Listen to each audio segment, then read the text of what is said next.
তো কাউসার জিনাকে দিয়েছেন উনি 1500 বছর আগে আমাদেরকে দিয়ে বিদায় নিছেন। তা এখন যাদের কাছে আমাদের বর্তমানে রহমত পাওয়া যাবে সেটা সূরা আরাফের 56 নম্বর আয়াতে আল্লাহ বলে ইন্না রাহমাতাল্লাহি করিবুম মিনাল মুহসিনিন। যদি আমি আল্লাহর রহমত পেতে চাও একজন মুহসিনিনের কাছে যাও।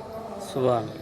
তো মুহসিনিনটা এটা একটা মানুষকে বোঝানো হয়েছে, একজন লোককে বোঝানো হয়েছে। সেই লোকটাকে তিনি হবে দয়ালু, তিনি মানুষকে সৎ পরামর্শ দিবে, তিনি ঝগড়া বাজাবে না, তিনি মানুষে মানুষে হানাহানি বাজাবে না, তিনি মানুষে মানুষের সাথে ভ্রাতৃত্ববোধ বাড়াবে, রহমত বাড়াবে, প্রেম বাড়াবে। তিনিই হলেন মুহসিনিন। মুহসিনিনের আরো অনেক আবিধানিক আছে।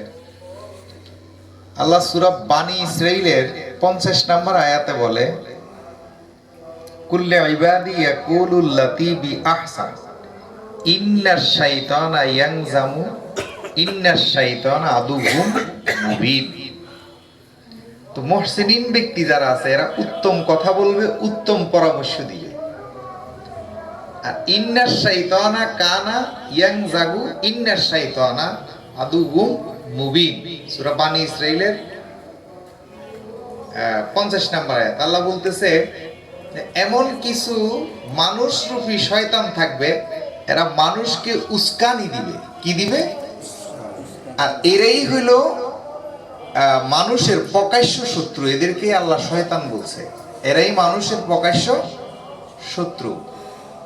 আসলে তো ওই রহমতটার আশায় আসলে ওনার অনেক গুণগান। ফিরোজ, এই যে ফিরোজ বেকারি, আমার প্রায় আজকে 15-20 বছর থেকে ওর সাথে পরিচয়। আপনাদের এই জয়পাড়াও আমি অনেকবার আসছি, আর সিডিউল পাইনি, এই বছর পাইছি আমি।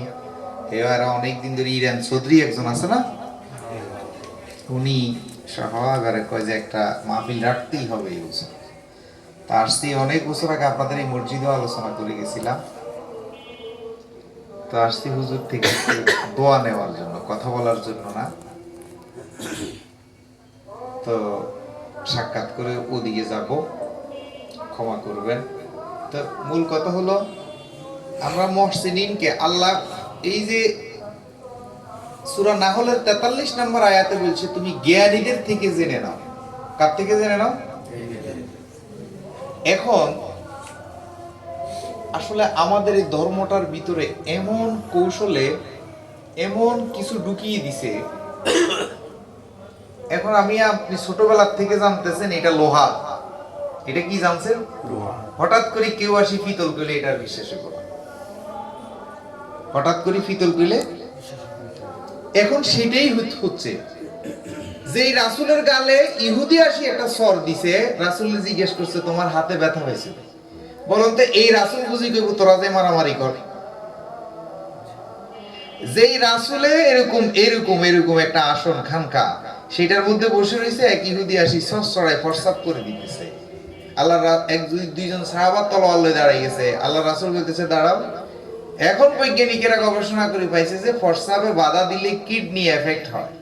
এই জন্য আল্লাহ রাসূল মসজিদ নষ্ট হয়ে যাক মানুষ বাঁচো। তাহলে মানুষ এই হাদিস দ্বারা আমরা সুব্যাখ্যা করতে পারি না। মানে এই ইহুদি হোক, সে প্রস্তাব করতেছে করুক না, আগে শেষ হোক তার কাজটা। তাহলে এখন আমরা কোন ইসলাম করতেছি? যে কথায় কথায় এই যে আল্লাহ বলছেন ইন্নাশ শাইতানা ইয়াকযামু ইন্নাশ শাইতানা কানা লিনসানি আদুউম মুবিন, এই সূরা বানী ইসরাঈল। আল্লাহ জানে যে এই শেষ যুগে এসে আমাদের মতন দাড়িওয়ালা, টুপিওয়ালা, পাগড়িওয়ালা এরা কথাবার্তার মাধ্যমে মানুষকে উস্কানি দিবে, মানুষে মানুষে হানাহানি বাড়াবে। মানুষ আল্লাহ জানে, এই জন্যই আল্লাহ এই কোরআন শরীফে আয়াতগুলো দিয়ে রাখছে। আচ্ছা, তাহলে মসজিদের নবমী এই মসজিদ না, এই যে আমরা আমাদের দেশে যে মসজিদগুলো আছে এগুলো তো সুদখোর, সিটিং, বাটপার, বেশ্যার টাকায় তৈরি হয়। আর এটা মসজিদের নবমী, এটা ইব্রাহিম খলিলুল্লাহ বানাইছে, বুঝছেন নি? সেই মসজিদের মধ্যে ফরসাব করছে আর আল্লাহ রাসূল কয় তাকে করতে দাও। তাহলে এই নবী বুঝি কইব তোরা যে এনো মারামারি কর? হ্যাঁ, এইগুলো ঢুকাইছে কে আমাদের মধ্যে? আজকে সঠিক ইসলামটা নাই কেন? আজকে আমরা যাদের কাছে রহমত চাইতে আসবো ওরাই এদের শত্রু। আরেকটা জিনিস ফলো করবেন, একবার আমি খুব স্ট্রাগল করে গবেষণা করে দেখছি, ওরা যা করে তা সব ভুয়া। এই জন্য ওরা দেখবেন ঈদের নামাজ, এই কোরবানি, শবে বরাত, মেরাজ, এরা সব যেখানে থাকে সেই এলাকায় করে। ওদের বাড়িতে ওরা 20 বছর 25 বছর এক জায়গায় ইমামতি করে, জীবনে ছেলে মেয়ের সাথে ঈদ করে না, জীবনে ছেলে মেয়েদের সাথে কোরবানি করে না। ওরা জানে এগুলো সব ভুয়া। এই জন্য ভুয়া কাজ ভুয়া মানুষ দিয়ে করাবো, কিন্তু আমরা করব না, আমরা শুধু তাদের থেকে লুটি বাটি খাইয়ে যাবো। এই জন্য দেখবেন এরা করে না এগুলা, আমরা দেখি আমরা গভীর ভাবে এরা বুঝে গেছে যে আসলে এইসব কাজ ভুয়া। আর সত্য কথা আমি স্ট্রেট কাট বলি, আসলে আমাদেরকে তো সেই ফ্লোর পাচ্ছি না, আমরা আমাদের ইউনিটিটা শক্তিশালী নাই। নাইলে তো আমি চ্যালেঞ্জ করছি যে আসো বসো, আমরা বুঝাই না দিতে পারলে আমরা তোমাদের ধর্ম গ্রহণ করবো। আমরা তো গাদ্দার না তেরা না, আমরা যাহা কিছু করতেছি তাহা কিছু কি জন্য মহান মালিককে খুশি করে, রাজি খুশি করে, নিজের আত্মাকে নিজের দেহকে পরিশুদ্ধ করে কবরে যাওয়ার জন্যই তো। তাইলে এই পথ যদি ভুল হয় বুঝাই দাও, আমরা ভুল পথে হাঁটবো না। কিন্তু ওরা আসবে না, শুধু পিছন থেকে উস্কানি দিবে, আপনার আমার ইমান আমল নষ্ট করবে। আর ওদের এইগুলার কোনো ভিত্তি নাই, একটা প্রমাণ দিতে পারবে না এদের কি এরা যাহা কিছু করে, যে একটা জিনিসের প্রমাণ দিবে যে এটা কোরআন মোতাবেক বা এটার একটা যুক্তি আছে, লজিক আছে। কিন্তু আমরা যাহা করি একবারে কোরআন শরীফ থেকে, হাদিস শরীফ থেকে, এজমা থেকে, কিয়াস থেকে যুক্তি দিয়ে একবার রসের গোল্লার মতো সুন্দর করে খাওয়াইয়ে দিতে পারবো। আমরা যাহা করি একবারে সব কিছু দলিল দিতে পারি। আপনাদেরকে বলি, যেমন এই যে এখন আজান দিচ্ছে, আল্লাহু আকবার, আল্লাহু আকবার, কথা বুঝছেন? কিন্তু এই শব্দের অর্থ কি? আল্লাহ বড়, আল্লাহ বড়। এখন আসেন, দাদার নাম কি? কাজল। এখন কাজলকে যদি বড় বলেন, তাইলে নিশ্চয়ই কাজলের বড় আরো কেউ আছে, কাজলের ছোট আরো কেউ আছে, কথা ধরতে হবে। কিন্তু আমি যেহেতু ওনাকে বড় বলতেছি, তাইলে আবার এই আল্লাহ বলছে আমি বেমেসাল বেনজির, হুয়াল আউয়ালু হুয়াল আখিরু হুয়া জাহিরু, সব কিছু মানে চিরঞ্জীব চিরসত্য, আমার আগেও কেউ নেই পরও। এখন আমার মতন গোলাম মঈনুদ্দিন আল্লাহু আকবার কিভাবে বলি? কথাটা বুঝেন? আল্লাহ বড় এই কথাটা বলা কি আমার মতো লোকের স্বভাব হয়? শুধু তাই না, আমি কি এই আপনাদের এই দোহানের এমপি সালমান এফ রহমানের দিয়া আপনি একটা সুপারিশ করে দিয়ে পারবেন থানা পর্যন্ত, আপনারা এখানে যারা আছেন? এবার এর উপর হইল প্রধানমন্ত্রীর দিয়া পারবেন একটা সুপারিশ করাইতে? প্রধানমন্ত্রীর উপরে বিভিন্ন ওয়াইসি সংগঠন আছে, জাতীয় সংঘ আছে, তারপরে যাইল, ঠিক আছে, তার এই পর্যন্ত যাওয়া যাবে? তাহলে তারে যে সৃষ্টি করছে, তারে এই পৃথিবী তামাম জাহান যিনি সৃষ্টি করছেন, তিনার নাম কি? রব, আল্লাহ। তাহলে তাকে আমি আপনি কিভাবে বলি হে আল্লাহ আমার এই কাজটা করি দাও, আল্লাহ আমরা যা কিছু করছি ইয়ার হাদিয়া ওইল্লা সল্লা কাশিয়া জব্বিকা শহরিয়া ফাঁড়া স্পাইট কোকলা মেরেন্ডা আম গাছতলে জাম গাছতলে পুকুর পাড়ে অলিতে গলিতে, দাদার কুল দাদির কুল নানার কুল নানির কুল সবার কবরে কবরে কবরে কবরে পৌঁছাইয়া দাও।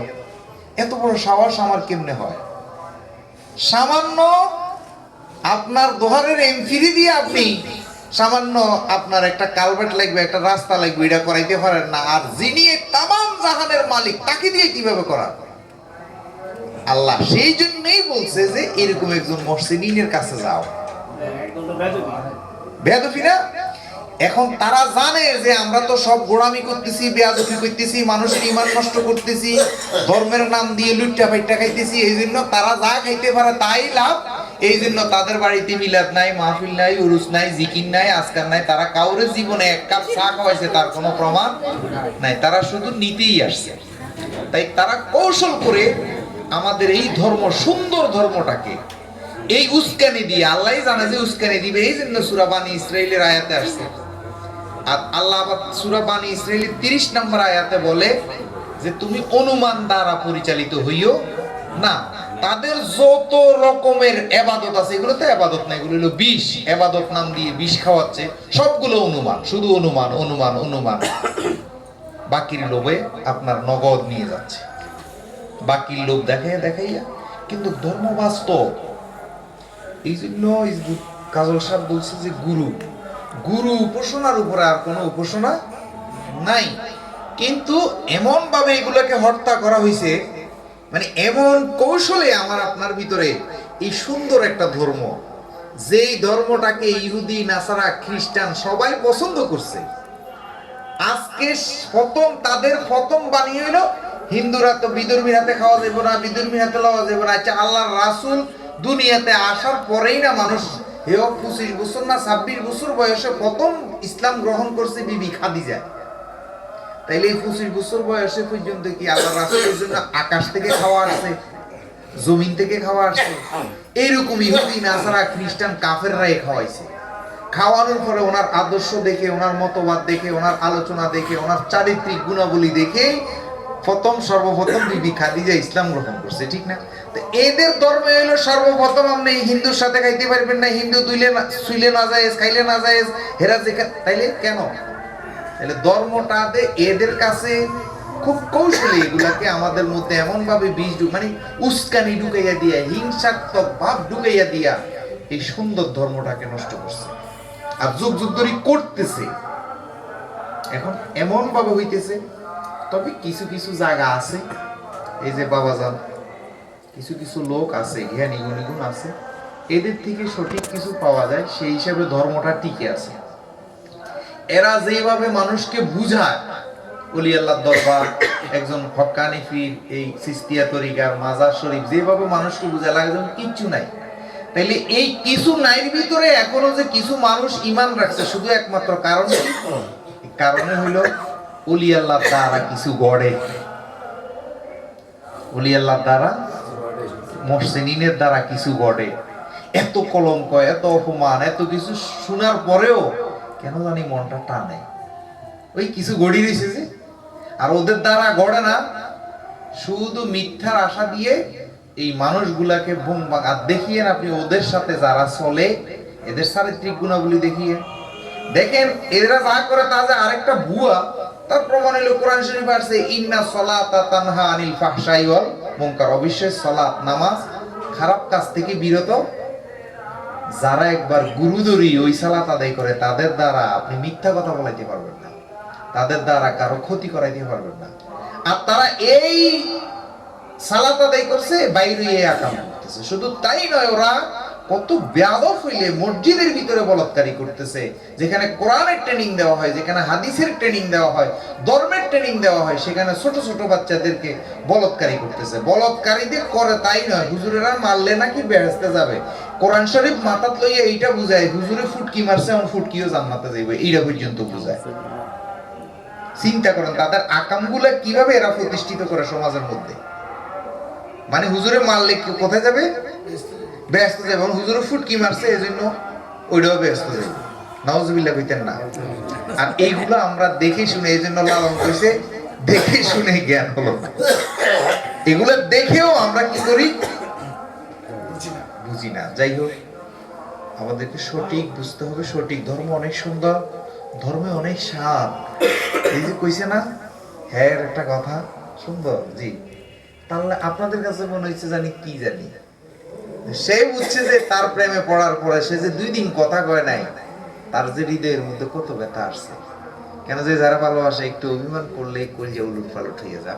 আপনি তো এখনো ভালোবাসাই শিখি, ভালো যে ভাসবো এইটা কেমনে করবো? এখন আমাদের মধ্যে একটা প্রেম জাগৃত হয় দেহের মধ্যে, যখন 7 বছর 8 বছর 12 বছর বয়স হয়, তখন ওই প্রেমটা দিয়ে আমরা কি করি? একটা নারীকে তাওয়াফ করা শুরু করি। মক্কা মদিনা, মক্কা কাবার যেরকম চতুর্পাশে লম্বা লাভবাইকে তাওয়াফ করে না, তা আপনার হৃদয়ে কাম শক্তি আসছে আপনার শরীরের মধ্যে। এখন আপনার তাওয়াফে শুরু, একটা সুন্দরী মেয়ে কিভাবে পাবেন, বা আপনি কিভাবে টাকা পয়সা কামাইবেন, ওইসব তাওয়াফ শুরু হয়ে যায়। বা আপনার শান শৌকত কিভাবে বাড়াইবেন, ওই তাওয়াফ, যে কোনো একটা তাওয়াফ আপনার হৃদয়ের ভিতরে চলে। ওই বয়সে এসে একটু গুরুর তাওয়াফ করেন না, গুরুর প্রেমে বলেন, তখন দেখবেন যে কি অমৃত সুধা। তো যাই হোক বাজার, আমি তো ওখানে আসছি শুধু হুজুর সাথে দেখা করতে আসছি। কোনো সময় যদি আসে, আমার খুব ইচ্ছে ছিল যে যখন আপনাদের এই দরবারটা নিয়ে যখন হয়েছিল, আমরা খুঁজছিলাম, কাউকে পাই নাই, তাহলে আমরা কঠোরভাবে হস্তক্ষেপ করতাম যে ওইটা রুফক কাবা, ওনারা রুফক কাবা করছে, সমস্যা কি? তো আর আসল কাবা তো আমার এটা। দলিল দিয়ে যদি আমরা আলেমরা খাড়াই দিতাম, সারা ওয়ার্ল্ডের আমাদের তো আছে চ্যানেলগুলো, কিন্তু আমরা আফসোস করছি কি জিনিসটাকে। আর একটা জিনিস কি ভালো জিনিসকে কিন্তু খারাপ বানানো যায় বাবা, কোনো বিষয় না। এডিট করে এডিটর আছে। তো যাই হোক, এখন সুযোগ পাইছি, ইনশাল্লাহ চেষ্টা করব পৃথিবীতে যতদিন বাঁচি থাকি, কেন যারা বিপদে পড়ছে বা যান তারা বুঝে, যেমন আমি মাই খেয়েছি, জেল কাটছি, এখনো 5টা মামলা চালাই, আর আমি বুঝি রেগুলার ব্যথা কি। ইনশাল্লাহ আপনারা যখনই ডাকবেন, যদি আমার যতটুকু সহযোগিতা থাকে আমার মুর্শিদ কাশেম শাহর মহব্বতে, আমি চেষ্টা করব তার সুযোগতে দোয়া নিতে আমি বিদায় নিব। ওখানে তো আমি আজকে প্রধান আলোচক, আপনারা আসিয়েন, ভালো লাগবে। আপনারা সামনে থাকলে আমি ইমানি জোশ পাবো কথা কইতে, বুঝেন না? এমনি আমি ইটা ভয় করি না, অত ইজু মাংতাসা অত জিল্লু মাংতাসা, হায়াত মৌত্রিজি সব আল্লাহর হাতে। ওই মোল্লার গোষ্ঠী কি করবো, আর আমি গানে লিখছি আর যাবো না মোল্লা পড়া, তওবা করেছি। মুর্শিদ কেবলার শুনছেন না, মুর্শিদ কেবলার ফাক নামে কসম খেয়েছি, মুর্শিদের সত্য। আপনার মুর্শিদ ছাড়া আমার ওইগুলো দিয়ে আর কি হবে? আমার বর্তমানে আমার খাওন দিব, আমার বস্ত্র দিবে, এখন এখানে আসছি উনি, আমি উপরের দিকে ভাবি, আর কোনো লাভ নেই। এই কোরআনটাকে আমরা ভালো করে বুঝলেই, আল্লাহ কোরআনে সূরা ইমরানের 71 নম্বর আয়াত, ইয়াউমা নাদউ কুল্লু উনাসিম বিইমামিহি, যার যার ইমাম ধরে ডাকবে। তো আমার ইমামকে, আমার ইমাম আমার মুর্শিদ কাশেম শাহ, কাজল শাহর ইমাম শফিক শাহ, এইখানে তো আমার এখানেই শেষ। আমার আর উপরে কে আছে কি না আছে এগুলো আমার দেখার বিষয় না। ওরা আমার কিছুই করবে না, কিছুই করবে না। কেন? লা ইলাহা ইল্লাল্লাহু আদমু সুফিউল্লাহ, লা ইলাহা ইল্লাল্লাহু ইব্রাহিম খলিলুল্লাহ, ইব্রাহিম, লা ইলাহা ইল্লাল্লাহু মুসা কালিমুল্লাহ, লা ইলাহা ইল্লাল্লাহ, এভাবে কালমা পরিবর্তন হয়েছে যুগে যুগে যুগে যুগে। আল্লাহই বলছে আমি যুগে যুগে রাসূল প্রেরণ করি, আর আমি আপনার সেই চোখ নেই, চিনতে পারতেছি না। যাই, ধন্যবাদ, ক্ষমা করি।